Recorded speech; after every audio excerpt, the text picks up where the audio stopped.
Now in the next case, we are going to hide some specific contents into our project in some specific actions. First of all, reverting back to the exact position that it was in our previous case. So we are removing all these comments over here, call S4, and we will be using all those S4 classes again here.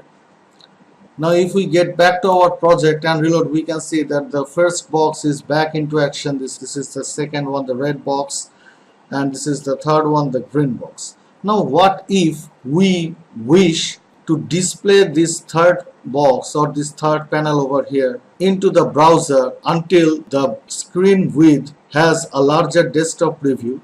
But in case of mobile previews or in case of tablets preview, in case of all those previews, practically this box is not going to be shown. So in those particular cases, we need to mention some specific classes over here, and let's now discuss on all those specific classes. So let's get back to our text editor, and here in the first case, all we are now going to do, we are going to use this particular class of hide. Now what exactly is it going to do? Just press Ctrl S, get back to your project, and you can see that the third box is practically gone. If we switch on to the responsive preview, we can see that for this medium device width, the third box is still invisible. In case of this mobile width, there goes the same result. We can see that green box which was appearing in the first case when we weren't using any this sort of classes over here. So this is the hide class which practically hides that individual element on which it is practically being applied. Now here comes the question, what happens if we do not wish to show this individual green box in case when the screen width is a mobile one? That means for lower display, for lower dimensions, that green box won't be seen, won't be visible. This is the main intention of us. So in that particular case, we need to use this particular class. If we press Ctrl S and if we get back to the project, we can see that this is the mobile device with preview, this 320 pixels. So if we now reload, we can see that there won't be any green box visible in this particular case.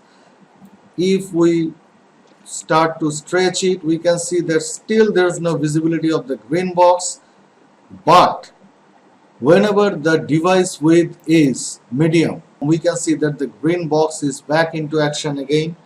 And if we press Ctrl Shift M and get back to the larger desktop preview, we can see that there is the green box which is present at the end.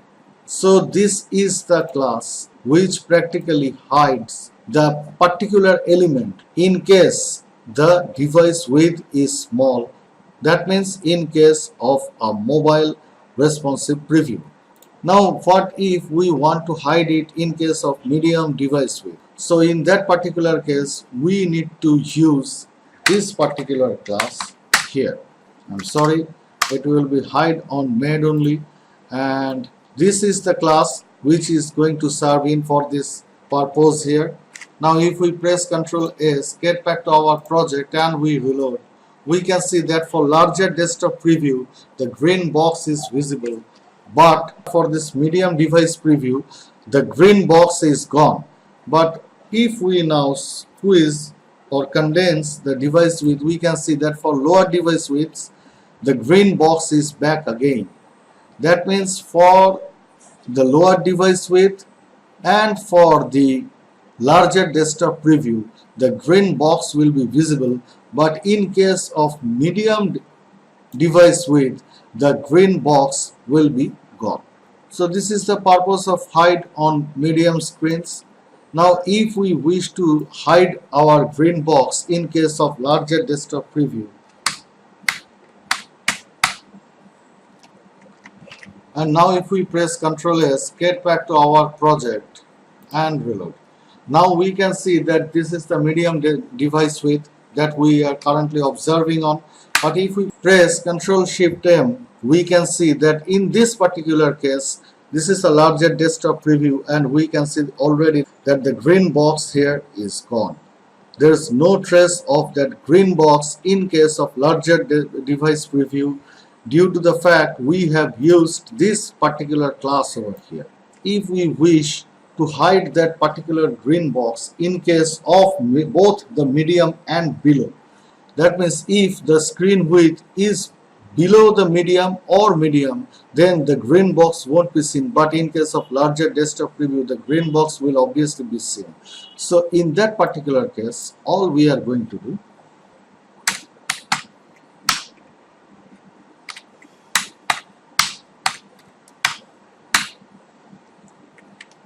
so we have used this individual class over here.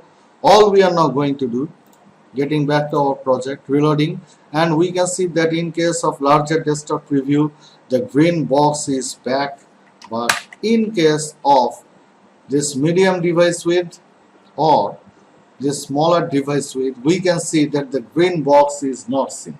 But in case of larger device width, we can see that the green box is back into its action. Here it goes. You can see that this is the device width at present, and the green box is been seen over here. Now if we want to hide this particular green box in case of medium and above screen width, then all we need to do, we need to use this class over here, reload, and we can see that for larger desktop preview, the green box is gone. For medium desktop preview, the green box is gone, but for lower desktop preview, here it goes, you can see clearly that the green box is on.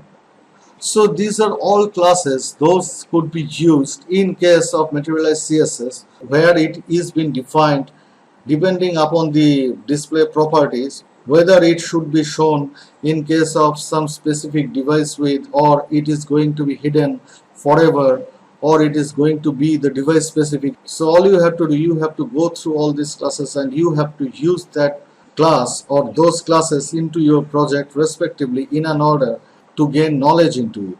So in the next tutorials, all we are going to do, we are going to start our templates. We are going to solve all those template features those have been used. So hope you guys have liked this tutorial. If you guys have liked this tutorial, then do not hesitate to hit that red subscribe button down below. Hope to see you guys in our next tutorial. Till then, bye.